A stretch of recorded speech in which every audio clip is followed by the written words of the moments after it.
Bonjour à tous, alors je reviens vers vous pour la correction du cours que je vous avais donné sur le pH, notamment les plus acides plus précisément, et surtout pour les calculs, sachant qu'il y avait d'autres choses qui étaient assez accessibles.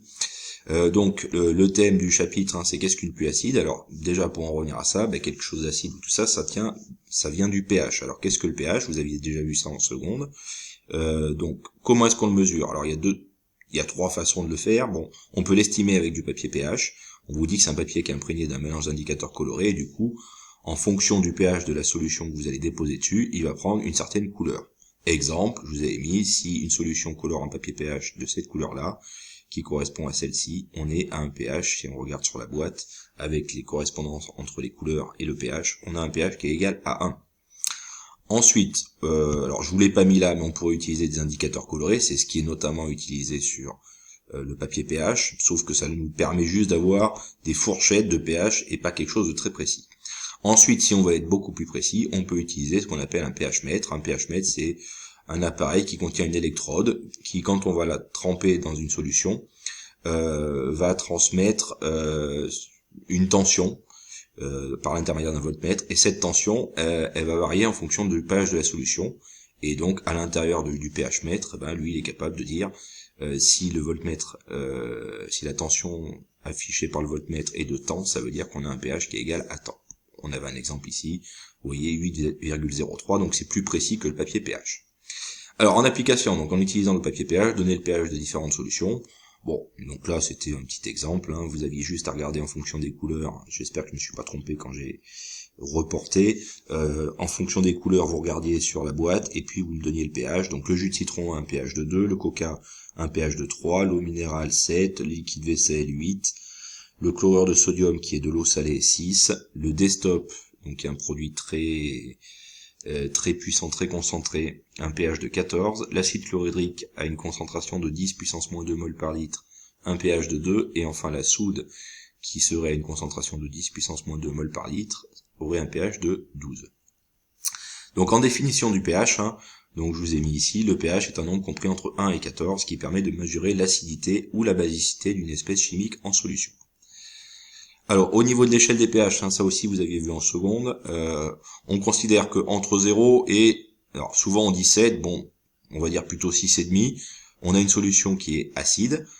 Ensuite, aux alentours de 7, donc là je vous ai mis entre 6,5 et 7,5, parce que quelque chose qui est neutre, c'est jamais pile poil à 7. Si on prend un pH mètre, on n'obtiendra jamais exactement 7.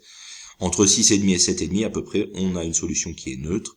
Et enfin, de 7,5 à 14, on a une solution qui est basique. Alors, ça c'était pour une présentation du pH. Comment est-ce qu'on fait pour le calculer, le pH? C'est-à-dire que là, on peut le mesurer avec différents instruments, différents appareils ou le papier, mais on peut aussi le calculer. Alors tout ça c'est lié, ce que je vous disais dans la définition, c'est que le pH est un nombre qui est lié à la quantité d'ions H3O+, qui s'appelle les ions hydronium, qu'on écrit parfois H+, et à la quantité d'ions OH-, qu'on appelle les ions hydroxydes, qui sont présents dans une solution aqueuse.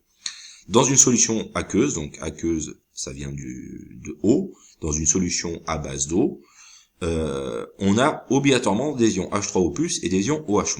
Et puis, normalement, quand une solution elle est neutre, on a autant d'ions H3O+, que d'ions OH-. Dans ce cas-là, si on arrivait à déterminer la concentration de ces deux ions, on aurait exactement la même, 10 puissance moins 7 mol par litre d'ions H3O+, et d'ions OH-. Et puis ensuite, il y a des solutions où ça s'inverse, il y a plus d'ions H3O+, et d'autres où il y a plus d'ions OH-.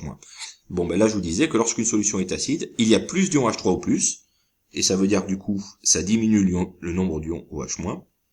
Et à l'inverse, lorsqu'une solution est basique, il y a plus d'ions OH-, et ça réduit donc la quantité d'ions H3O+.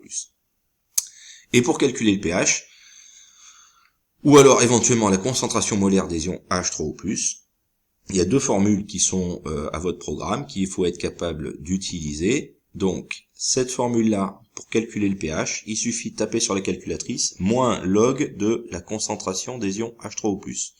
Donc, je vous ai rajouté ici que log est une fonction mathématique qui se trouve sur votre calculatrice. Inversement, si ce que vous connaissez c'est le pH, sur votre calculatrice, il suffit de taper 10 exposant moins pH, il y a un petit moins là, faites attention, et ça vous donne la concentration des ions H3O+. Exemple, si des différentes solutions que je vous proposais ici.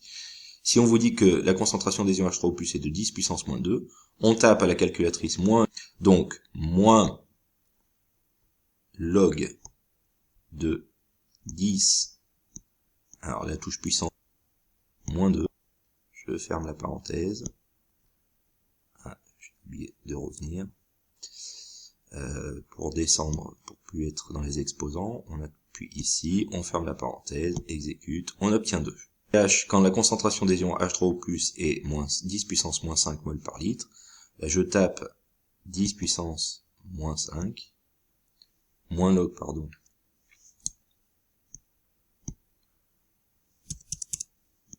Alors normalement sur donc 10 puissance moins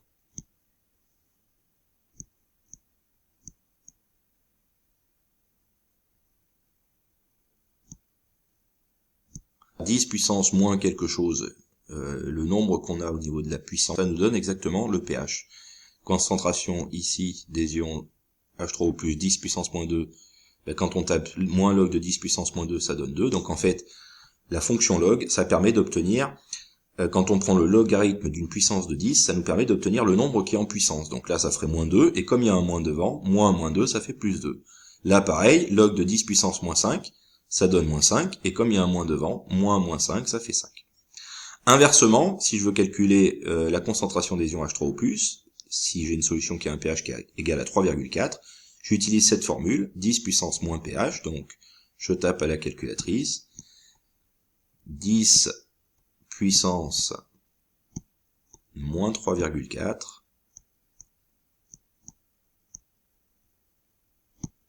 et j'obtiens 3,98 fois 10 puissance moins 4, que j'ai arrondi ici à environ 4 fois 10 puissance moins 4. Parfois, vous le verrez écrit 4.10 puissance moins 4 mol par litre. À la place du point, c'est comme si on avait un fois. Voilà pour ça. Ensuite, parfois, c'est pas la concentration des ions H3O+ que vous aurez, mais la concentration des ions OH-. Donc, les deux sont liés. Je vous ai dit, quand il y a plus d'ions H3O+, c'est plutôt acide, et inversement, quand il y a plus d'ions OH-, c'est plutôt basique. Bon, comme nous l'avons dit précédemment, il y a un lien mathématique qui lie la concentration des ions H3O+ en mol par litre et la concentration des ions OH- en mol par litre, et qui fait que si la concentration de l'un augmente, celle de l'autre diminue, et inversement. Ce lien, ça s'appelle le produit ionique de l'eau. C'est pareil, c'est pas à connaître par cœur, mais c'est à savoir utiliser. Quand on multiplie la concentration molaire des ions H3O+ par celle des ions OH-, on obtiendra toujours 10 puissance moins 14. En application, on vous demandait de calculer la concentration des ions OH- si la concentration des ions H3O+ est égale à 10 puissance moins 2 mol par litre. Bon, bah si j'utilise cette formule, moi ce que je veux ici, dans cette formule, c'est connaître la concentration des ions H3O+. Bon, bah du coup, je fais passer la concentration des ions OH- de l'autre côté pour pouvoir faire mon calcul. Comme de ce côté c'est une multiplication, quand je l'ai passé de l'autre côté, ça devient une division. Ce qui veut donc dire que la concentration des ions H3O+ est égale à 10 puissance moins 14, divisé, vu que ça s'est passé de l'autre côté, ça a changé de signe, divisé par concentration des ions OH-. C'est ce que je vous ai mis ici. Enfin c'est à l'inverse, pardon, c'est la concentration des ions OH- que je veux ici, donc je fais passer la concentration des ions H3O+ de l'autre côté, mais c'est le même principe, comme il y a une multiplication, ça devient une division de l'autre côté, donc la concentration des ions OH- est égale à 10 puissance moins 14, divisé par la concentration des ions H3O+, donc 10 puissance moins 14 divisé par 10 puissance moins 2, ça fait 10 puissance moins 12, je peux vous montrer avec l'émulateur, 10 puissance moins 14, divisé par 10 puissance moins 2,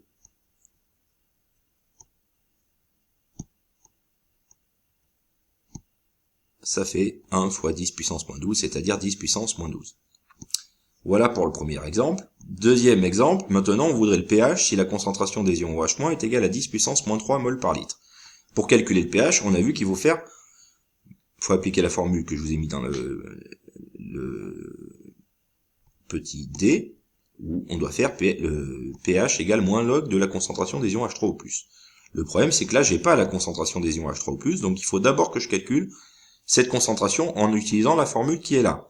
La concentration des ions H3O+ est égale à 10 puissance moins 14, et là, pareil, si je fais passer ça de l'autre côté, comme ça, un fois, divisé par concentration des ions OH-, C'est ce que je vous ai mis là, 10 puissance moins 14 divisé par 10 puissance moins 3. Je vous laisse essayer sur votre calculatrice, ça fait 10 puissance moins 11. Puis ensuite, je tape pH, donc pour avoir le pH, il faut faire moins log de concentration des ions H3O+, moins log de 10 puissance moins 11. Je vous ai dit tout à l'heure que le logarithme d'une puissance de 10, ça nous donne le nombre qui est en puissance, donc moins 11. Avec le moins qui est devant, moins 11, ça fait un pH qui est égal à 11, donc qui serait basique. Voilà pour ça. Alors ensuite, vous aviez une petite activité sur les pluies acides. Je vous avais mis un article qui vous présentait un petit peu ce qu'étaient les pluies acides. Bon, je le relis pas avec vous, j'imagine que vous l'avez lu. Donc on vous dit dans ce texte, on parle plusieurs fois de pH. La pollution atmosphérique a-t-elle pour effet de diminuer ou d'augmenter le pH des précipitations justifiées? On vous dit dans l'article que cette pollution crée des acides qui ont tendance à diminuer le pH qui est passé depuis les années 1800 de 6 à 5,6 en ce qui concerne le pH de l'eau de pluie. Donc c'est pour cette raison que ça a eu tendance à le diminuer. Ça devient, plus on diminue le pH, plus ça devient acide. Plus on se rapproche du 1 et plus quelque chose est acide.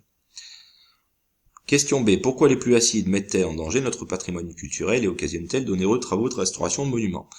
Notamment, on vous le dit dans le texte précédemment, ces pluies acides provoquent la dégradation des édifices. Quand ça tombe sur les différents monuments, ça a tendance à les détériorer, notamment les monuments qui sont en pierre calcaire, car le calcaire, il est, entre guillemets, attaqué par ces acides, et donc du coup, ça détruit petit à petit les monuments.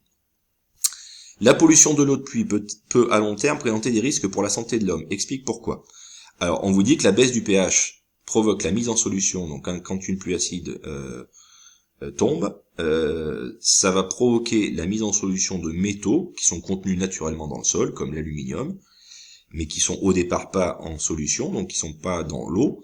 Ça passe donc dans l'eau et cet aluminium, il est toxique à l'état dissous pour presque la totalité des organismes vivants. Donc comme nous ensuite, les organismes vivants, par exemple les poissons qui vivent dans l'eau, comme nous on consomme ces êtres vivants, ces métaux, on va aussi par la même occasion les consommer nous-mêmes et ça reste et ça devient toxique pour notre organisme. Question suivante. Explique comment tu es aussi toi un peu responsable des pluies acides. Comment? Parce que chacun d'entre nous utilise les transports au quotidien, consomme des produits de l'industrie et donc on a vu dans l'article précédent que tout ça, ça crée de la pollution qui elle-même va ensuite se répercuter par le biais de pluies acides. Donc chacun d'entre nous, par ce biais-là, contribue à produire des gaz polluants responsables de ces pluies acides. Dernière question, quelles solutions vois-tu pour lutter contre les effets des pluies acides? Les solutions, en tout cas par rapport à ce qu'on a dit précédemment, ça serait évidemment d'utiliser les transports en commun qui sont moins polluants que si on utilise notre voiture par exemple, ou d'utiliser des transports non polluants. Si on peut se déplacer à bicyclette, ça évite effectivement de produire des gaz polluants. Et puis essayer de privilégier des produits courts et pas des produits qu'on va acheter qui ont traversé la moitié de la planète. Donc vous imaginez bien, pour traverser la moitié de la planète, ils prennent l'avion, ils prennent la route, etc. Et donc tout ça, ça crée des gaz polluants qui vont se répercuter sur les pluies acides par la suite. Voilà pour ça.